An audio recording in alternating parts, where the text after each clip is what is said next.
Bismillahirrahmanirrahim. Assalamualaikum warahmatullahi wabarakatuh. Apa kabar sahabat Al-Qisah? Semoga kita selalu dilindungi oleh Allah dari perbuatan yang mungkar, serta diberikan nikmat sehat walafiat, serta taufik dan hidayah oleh Allah Subhanahu wa Ta'ala. Sahabat Al-Qisah, kali ini saya akan berbagi kisah tentang perjalanan masa remaja Dzulkarnain menaklukkan Ya'juj Ma'juj serta bertemu dengan Nabi Khidir alaihissalam. Sahabat Al-Qisah, setelah mencapai usia akil balik, Iskandar menjadi seorang hamba yang soleh, sehingga Allah berfirman, "Wahai Dzulkarnain, sesungguhnya aku mengutusmu kepada umat-umat di bumi. Mereka adalah umat yang berbeda-beda bahasanya, dan mereka adalah umat yang berada di segala penjuru bumi. Mereka terbagi dalam beberapa golongan." Mendapat amanat tersebut, Dzulkarnain lalu berkata, "Wahai Tuhanku, Engkau telah menugasiku melakukan suatu hal yang aku tidak kuasa melakukannya, kecuali Engkau sendiri. Maka beritahukan kepadaku tentang umat-umat itu. Dengan kekuatan apa aku bisa melawan mereka? Dengan kesabaran apa aku bisa menahan mereka? Dan dengan bahasa apa aku harus bicara dengan mereka? Bagaimana pula aku bisa memahami bahasa mereka, sedangkan aku tidak mempunyai kemampuan?" Kemudian Allah Subhanahu wa Ta'ala berfirman, "Aku membebanimu sesuatu yang kamu mampu melakukannya. Aku akan melapangkan pendengaran dan dadamu hingga kamu bisa mendengar dan memperhatikan segala sesuatu. Memudahkan pemahamanmu sehingga kamu bisa memahami segala sesuatu. Memudahkan lidahmu hingga kamu bisa berbicara tentang sesuatu. Membukakan penglihatanmu sehingga kamu bisa melihat segala sesuatu. Melipat gandakan kekuatanmu hingga tak terkalahkan oleh sesuatu apapun. Menyingsingkan lenganmu hingga tidak ada sesuatu pun yang berani menyerangmu. Menguatkan hatimu hingga kamu tidak takut pada apapun.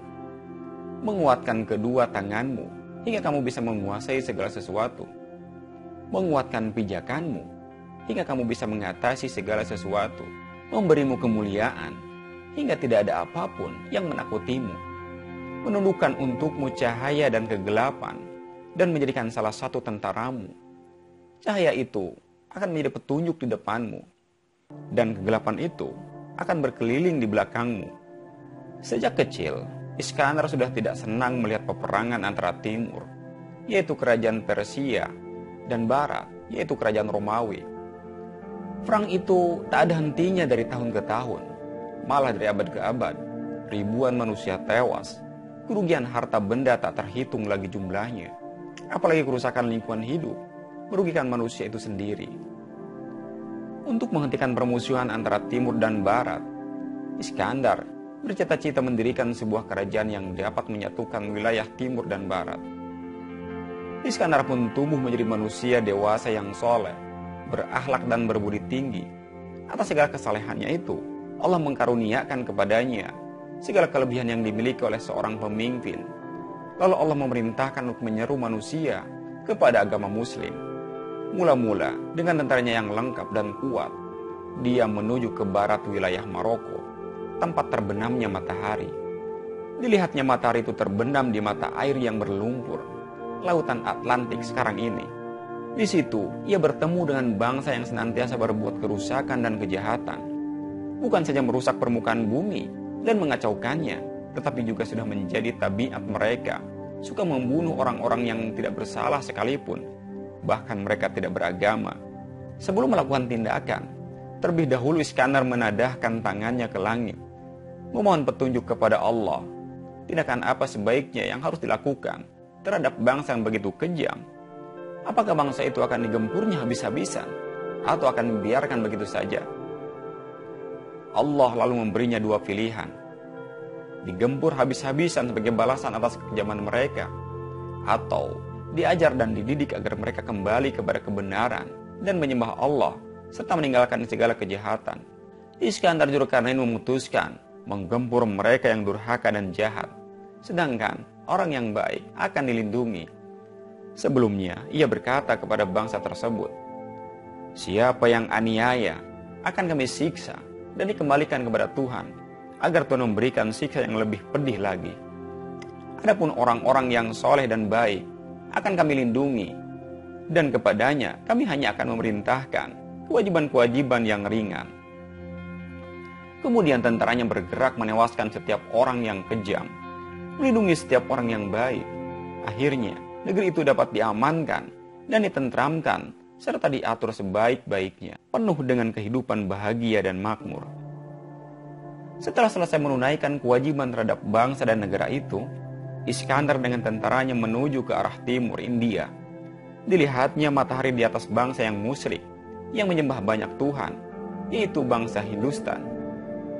Bangsa dan negeri itu pun dapat ditaklukkan, diamankan dan ditentramkannya, serta diatur sebaik-baiknya, sehingga setiap orang dapat merasakan hidup aman, tentram dan bahagia. Bangsa itu juga dapat dikeluarkan dari lembah kesesatan. Selesailah sudah kewajiban terhadap bangsa dan negeri itu. Ia lalu menuju ke utara, negeri Armenia, melalui Persia dan Azerbaijan. Kemenangan demi kemenangan dicapainya selama dalam perjalanan itu. Akhirnya, sampailah di suatu tempat.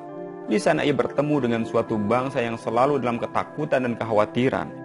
Karena ternyata negeri itu berbatasan dengan bangsa Ya'juj dan Ma'juj, yang terkenal kuat dan kejam. Bukan sekali dua kali saja, tetapi seringkali bangsa Ya'juj dan Ma'juj itu datang menyerang mereka, menghancurkan apa saja yang didapatinya, serta membunuh siapa saja yang dijumpainya. Kedatangan Iskandar ini mereka sambut dengan segala kehormatan dan kegembiraan, karena mereka tahu dari kabar yang beredar bahwa Iskandar adalah raja yang kuat dan paling adil di muka bumi ini. Lalu mereka meminta bantuan kepada Iskandar agar dilindungi dari serangan Ya'juj dan Ma'juj. Mereka memohon supaya antara negeri mereka dan negeri Ya'juj dan Ma'juj dibangun dinding raksasa yang tidak dapat ditembus. Sebagai imbalannya, mereka sanggup membayar mahal Iskandar. Mendengar permohonan itu, Iskandar Dzulkarnain menjawab, "Saya tidak mengharapkan upah dari kalian. Nikmat dan pemberian Tuhanku lebih berharga daripada upah itu. Hanya kepada kalian saya meminta kaum pekerja dan alat-alatnya, besi, tembaga, arang batu, dan kayu. Setelah semuanya terkumpul, ia mulai bekerja dengan bantuan para pekerja. Mula-mula menyalakan api dengan kayu dan arang batu. Diambilnya besi, lalu dileburkannya dengan api. Setelah besi itu mencair, dituangkannya tembaga dan diaduk menjadi satu. Dengan bahan campuran inilah didirikan dinding raksasa antara negeri itu dan negeri Ya'juj dan Ma'juj. Dinding besi raksasa itu tidak dapat ditembus dan dilubangi oleh siapapun dan oleh apapun. Dinding ini adalah rahmat dari Tuhan kepada kalian. Hanya Tuhanlah yang dapat menembus dinding ini. Jika dikehendakinya, kata Iskandar, maka aman dan tentramlah negeri tersebut." Iskandar Dzulkarnain dapat menaklukkan negeri-negeri yang terbentang antara timur dan barat. Dengan demikian, cita-citanya untuk mempersatukan kerajaan di timur dan barat tercapai.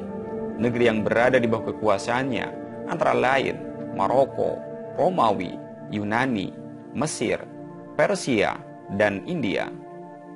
Berkat ilmu dan pengetahuannya yang luas, serta dasar ketuhanan yang selalu dipegang teguh dalam mendirikan kerajaan yang besar itu, penduduknya hidup dengan aman, tentram, dan makmur. Kebesaran dan kejayaan itu tidak membuatnya buta dan lupa akan nikmat yang diberikan oleh Allah Subhanahu wa Ta'ala. Wallahu a'lam bishawab. Wassalamualaikum warahmatullahi wabarakatuh.